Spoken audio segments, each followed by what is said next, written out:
Class, what's up? Welcome back. We have another video, 6.2. We're moving on from polygons into quadrilaterals, and very specifically, we're jumping into a special quadrilateral type, called a parallelogram. Okay, so we're going to get there in a second.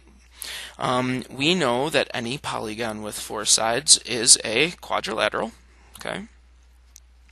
But if we give some more specifications, such as a quadrilateral with two pairs of congruent sides, well, we call that a parallelogram. All right, parallelogram. You guys might see me call this a Pegram.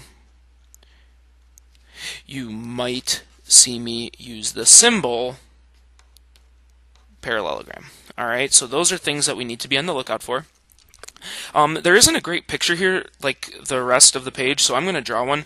What I mean by two pairs of congruent sides is this. So if I draw a parallelogram, well, I know that these two opposite sides have to be congruent and these two have to be congruent. So something like that. All right, that's one of our specifications for parallelograms. All right. What I'm going to do here, I'm going to put a big numeral, Roman numeral 1 here, because that is the first thing that I remember about parallelograms. Okay? All right. And so let's see here. If a quadrilateral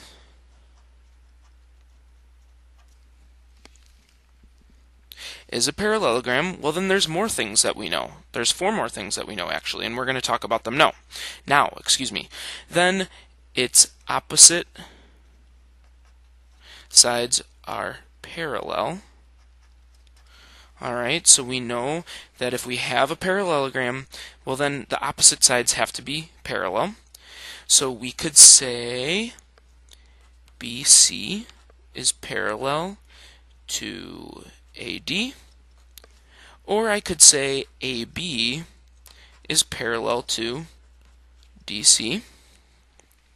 All right, what I'm going to do is I'm going to put a big Roman numeral 2 in this box, because that's the second thing that we need to remember about parallelograms. And we can keep going. All right, there's three more things that we need to talk about.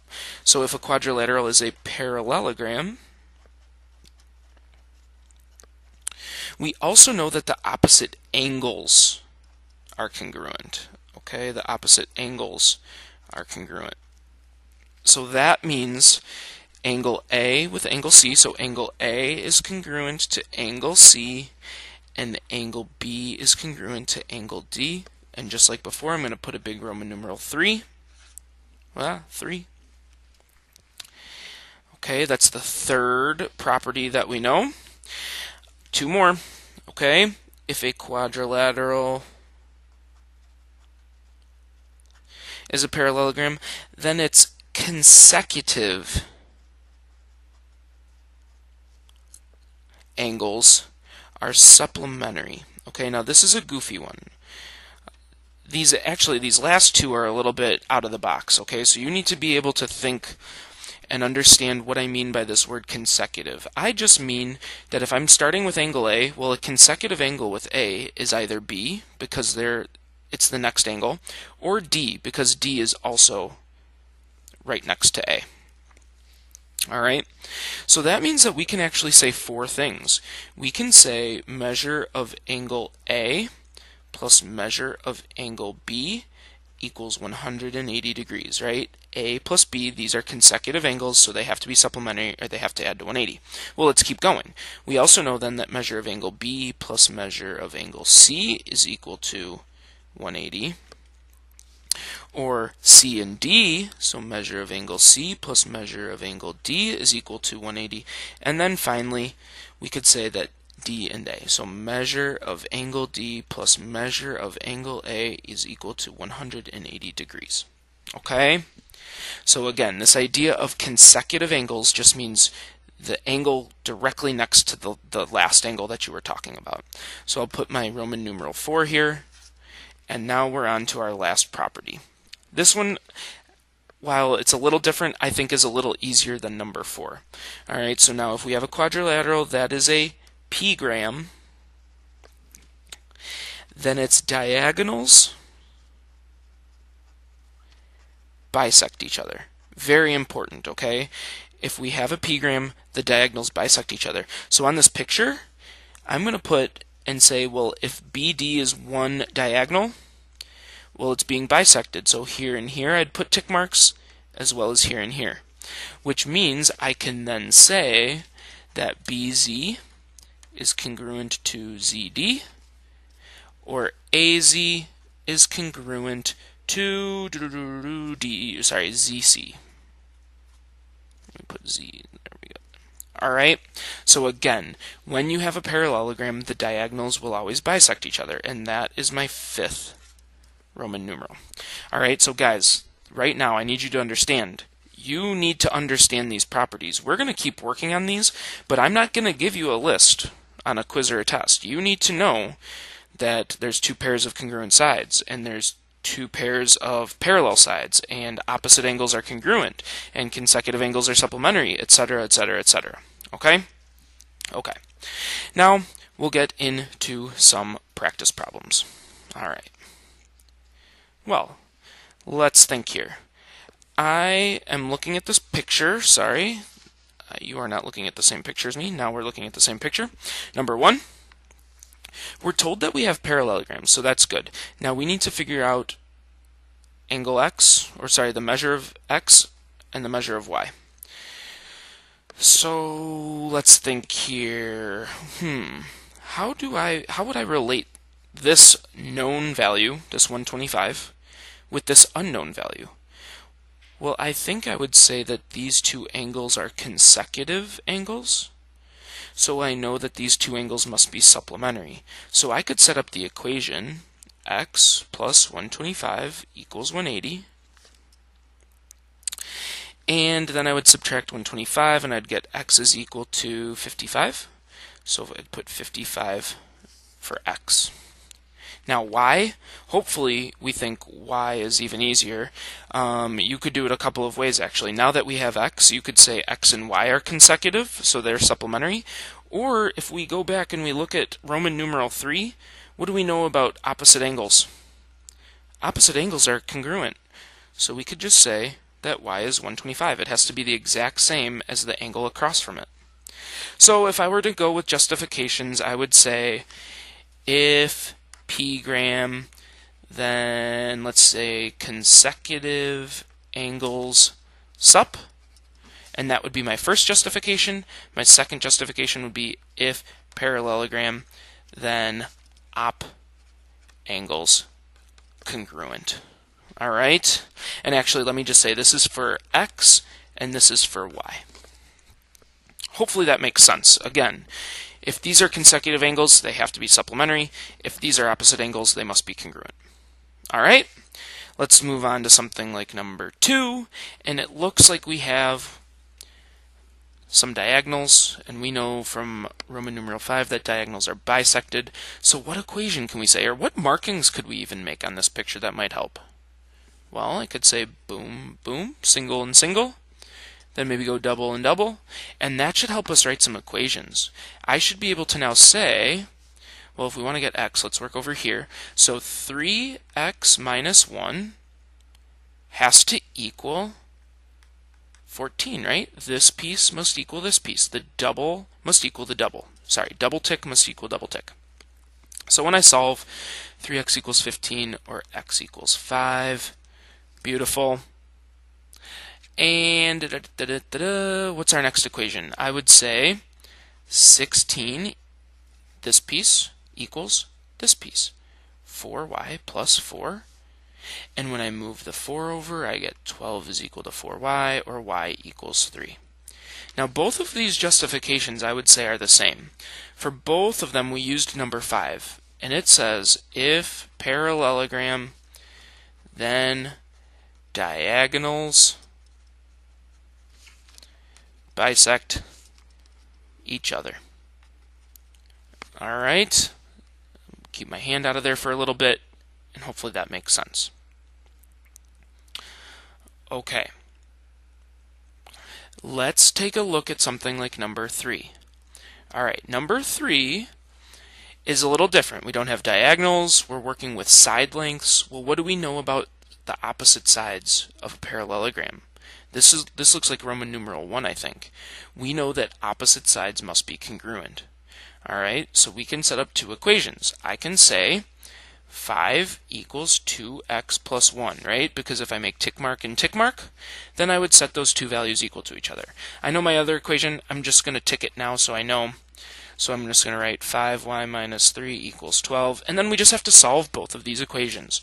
Well, when we move the 1 over, we get 4 is equal to 2x. X equals 2. Love it.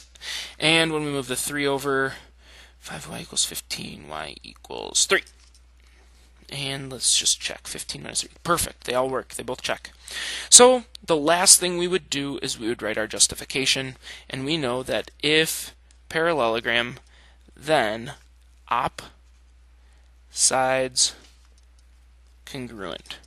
And you know what? I'm going to actually say one more thing. I'm going to say, oh no, you know what? I'm good with that. I'm good with that right there. All right. Hopefully we are feeling okay with this. Again, it's going to take some time to learn the properties, but that's the point of this, right? We take our time, we work on some practice problems, and we see how we use these properties and how we can justify. All right? Okay, let's take a look at number 4. Let's talk about this angle B first. All right, so angle B, if we look at angle B, 6y plus 5, we don't have an actual angle measure. We also don't know anything about its opposite angle, so we can't say that this is equal to anything.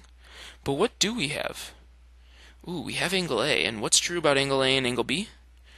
We would call them consecutive angles, and consecutive angles are supplementary. So if we want to write this out, you don't have to write this next step, but we can say measure of angle A plus measure of angle B equals 180, and then this is where I want you to pick it up. I would want you to say 10y minus 1 plus 6y plus 5 equals 180. All right? And then we have 16y plus 4 equals 180. Or 16y is equal to 176. Or y equals 11. All right, so now that we know that y is equal to 11, we can get the measure of angle B. We can plug 11 in, right? 6 times 11 plus 5 is 66 plus 5, or 71. So we know 71 degrees.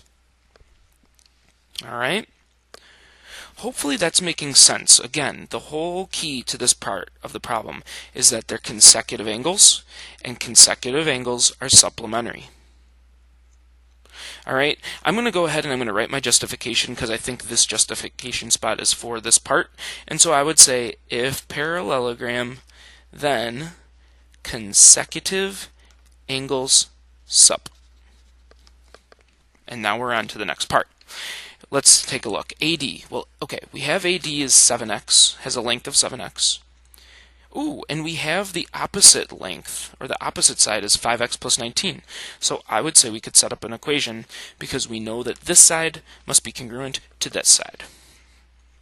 So if you wanted to, you could say AD is equal to BC, or you could just go and say 7x equals 5x plus 19. And let's see here, I'd have 2x equals 19 or x equals 9.5. So if I want AD, I would need to plug that in. And of course, you can use a calculator.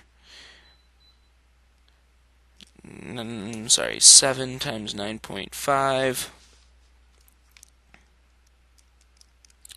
I'm getting 66.5 here, 66.5. I'm just going to go ahead and check. So 5 times 9.5 plus 19. Yep, 66.5. All right? All right, beautiful. So the last thing, please justify. We will ask you to justify a lot, just to help you start to learn your properties. So if parallelogram, then op sides congruent. All right, let you look at that for a little bit before we flip into our last problem. Okay. There you go. Let's move on. All right, we have one more picture, or one more figure, I should say, and I guess two more calculations that we really have to take care of. Let's take a look here. All right, so this is one, and this will definitely happen, where we give you a picture and you have to make sure to label everything. All right, make sure you label everything very, very nicely. For example, I know AE is 3x minus 7, and I know BE is x plus 1. I also know that BD is 4x minus 4, so this is going to be a little tricky. I'm going to draw one of these to show that I know that this is 4x minus 4. All right? Okay. Well, let's take a look, because we probably should make some markings. I know that in a parallelogram, the diagonals bisect each other. So this would be congruent to this, and this piece would be congruent to this piece. All right. Now this is a little tricky. I don't have EC, so I can't set EC equal to AE. I don't have ED, so I can't set BE equal to ED. But I do know that this whole piece, BD, is equal to 4x minus 4. So does anyone think they can kind of come up with what we might need to do here? Well, if we have something about this whole, and we know something about this part, well, then I would argue that we have enough to do this problem. Because if BE is x plus 1, well, then what is ED? It's also x plus 1. All right? And now we can say BE plus ED equals BD. And when we plug in, we get x plus 1 plus x plus 1 equals 4x minus 4. Clean up, 2x plus 2 equals 4x minus 4. And what is this? 6 is equal to 2x, x equals 3. All right, that's great. That is great because we now have an x value that we can use to find AE and AC. All right. Well, AE is really nice. We know that AE is 3x minus 7, so I'm just going to go ahead and plug in 3 times 3 minus 7, 9 minus 7 is 2. So again, that is AE.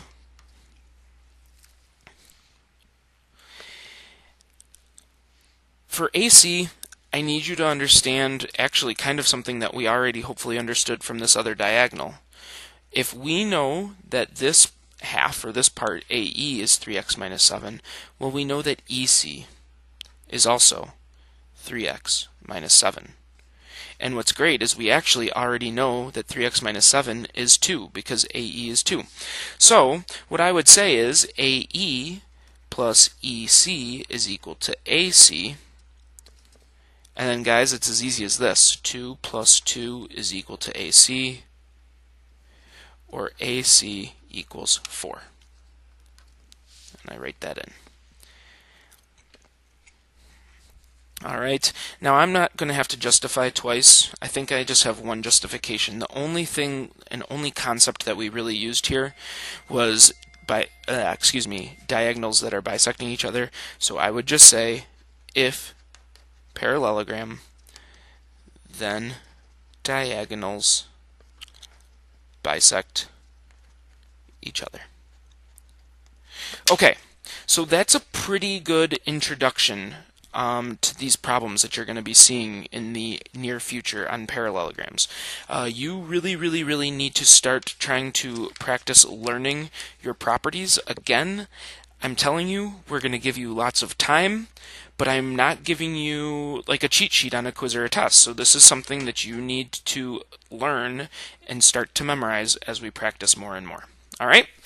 I hope that you're understanding this stuff. Of course, we will practice more, and I hope you have a great day. Later.